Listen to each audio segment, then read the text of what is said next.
മോഹൻലാലും ശ്രീനിവാസനും ദാസനും വിജയനുമായിട്ട് അഭിനയിച്ച ഒരു മൂവിയിൽ ശ്രീനിവാസനും തിലകനുമായിട്ടുള്ള ഒരു കോമ്പിനേഷൻ സീൻ ഉണ്ട്. വളരെ രസകരമായിട്ടുള്ളൊരു സീനാണ്. ആ സീന് നിങ്ങളെ മനസ്സിലേക്ക് ചിലപ്പോൾ വന്നിട്ടുണ്ടാകാൻ മതിയാകും. ഇല്ലെങ്കിൽ ഇതൊന്ന് കണ്ടു നോക്കി.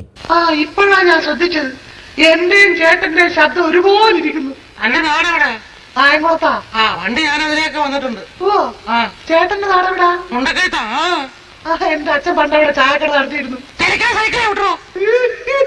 ഈ ഒരു സീനിൽ ശ്രീനിവാസൻ പറയുന്നത് പോലെ എന്റെയും ചേട്ടന്റെയും ശബ്ദം ഒരുപോലെ ഉണ്ടല്ലോ എന്ന് പറയുന്നത് പോലെ ഒരേ ശബ്ദത്തിൽ സംസാരിക്കുന്ന രണ്ടാളുകളുണ്ട്. അതിലൊരാളെ ശബ്ദം നമുക്കൊന്ന് കേട്ടു നോക്കാം. വീഡിയോയിൽ തന്നെ കാണാൻ പറ്റും. മുസ്ലിം സമുദായത്തിനെ മൊത്തം ഈഴവ് സമുദായത്തിന് എതിരാക്കാൻ അങ്ങനെ ഇനിയൊരു മാറാട് കലാപം ഒരു അടുത്ത ഭരണം കിട്ടിയാൽ നടത്തണമെന്നുള്ള ദുഷ്ടലാക്കോടുകൂടി ലീഗിന്റെ നേതാക്കന്മാരും പരിശ്രമിക്കുന്നു.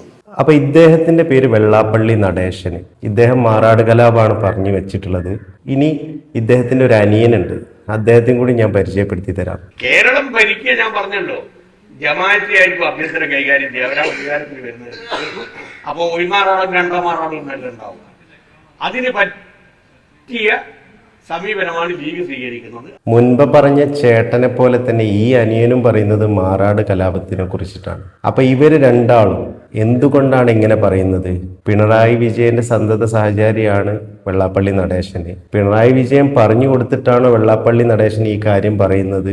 അതല്ല, വെള്ളാപ്പള്ളി നടേശൻ പറഞ്ഞു കൊടുത്തിട്ട് പിണറായി വിജയൻ അത് കേട്ടിട്ട് AK ബാലനോട് പറഞ്ഞിട്ട് അങ്ങനെയാണോ AK ബാലൻ ഈ കാര്യം പറയുന്നത്? രണ്ടുപേരും പറയുന്നത് ഒരേ കാര്യമാണ്. ഇനി ഇവരെ രണ്ടാളെ നിയന്ത്രിക്കുന്നത് BJP ആണോ RSS ആണോ? അവര് പറഞ്ഞിട്ടാണോ ഇവർ രണ്ടാളും ഒരേ ശബ്ദത്തിൽ സംസാരിക്കുന്നത്? ചേട്ടന്റെ അനിയന്റെ ശബ്ദം ഒരേപോലെ തന്നെ ഒരു സാമ്യതയായിട്ട് നിങ്ങൾക്ക് തോന്നുന്നില്ലേ?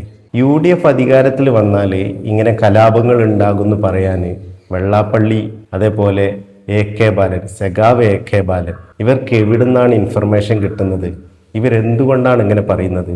UDF അധികാരത്തിലേക്ക് വരുന്നുള്ളതും LDF പരാജയപ്പെടുന്നുള്ളതും ഇവർക്ക് മനസ്സിലായത് കൊണ്ട് ഇങ്ങനെ പറഞ്ഞിട്ട് ഒരു വർഗീയ ധ്രുവീകരണം ഉണ്ടാക്കിയിട്ട് വീണ്ടും അധികാരത്തിലേക്ക് വരാനുള്ള ശ്രമമാണോ ഇവർ നടത്തുന്നത് എന്നുള്ളത് നമുക്കൊന്ന് ചിന്തിക്കേണ്ട വിഷയമാണ്. കാരണം ഒരു കലാപം ഉണ്ടായിക്കാണെങ്കിൽ അതിൻ്റെ വിഷമങ്ങൾ അത് അനുഭവിച്ചവർക്കേ മനസ്സിലാക്കാൻ പറ്റുള്ളൂ. ഞാൻ അത് അനുഭവിച്ച വ്യക്തിയാണ്, അതുകൊണ്ടാണ് ഞാൻ ഇത് ഇങ്ങനെ പറയുന്നത്.